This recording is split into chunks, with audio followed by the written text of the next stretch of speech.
advantage has the Jew? Or what is the benefit of circumcision?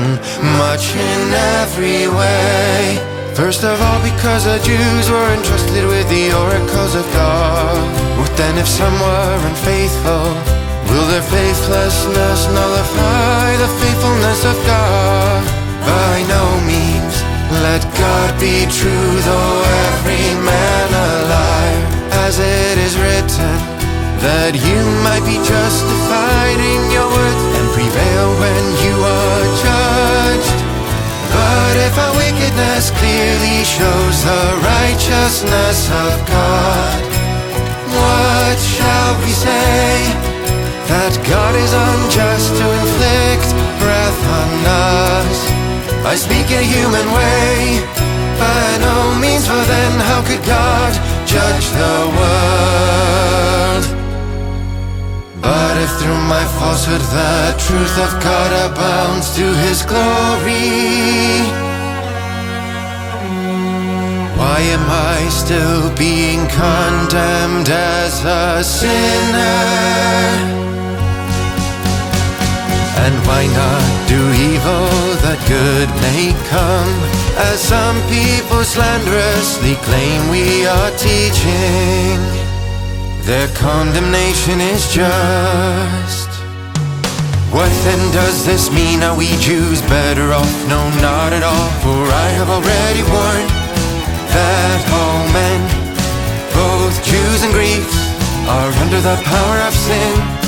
As it is written, no one is righteous, no, not one. No one understands, no one seeks for God.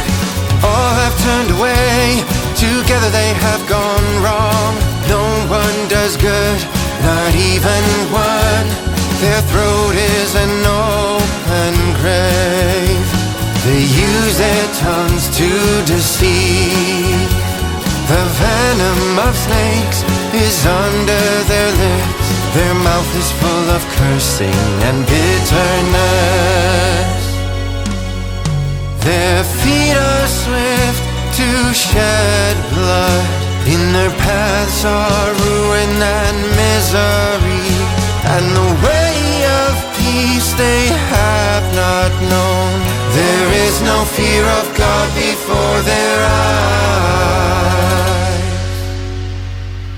Now we know that whatever the law says, it speaks to those who are under the law, so that every mouth may be stopped, and the whole world may be held accountable to God. For no one will be justified in His sight by works of the law, for through the law comes the knowledge of sin. But now the righteousness of God has been manifested apart from law. Although the law and the prophets testify to it, the righteousness of God through faith in Jesus Christ to all who believe.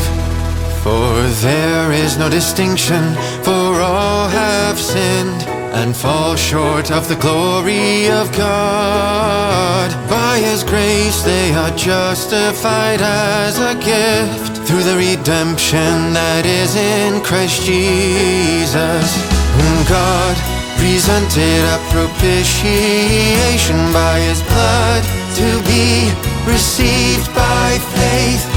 This was to show God's righteousness, because in His merciful forbearance He had not punished former sins.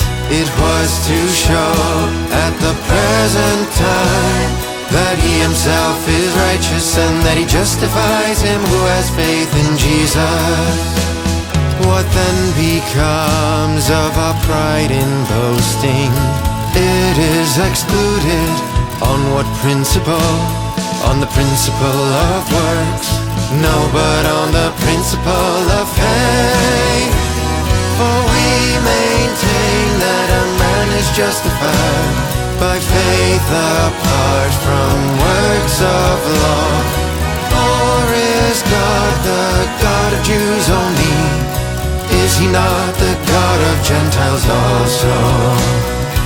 Yes, of Gentiles also, because there only is one God, and he will justify the circumcised on the ground of their faith, and the uncircumcised by the faith. Do we then nullify the law by this faith? By no means. On the contrary,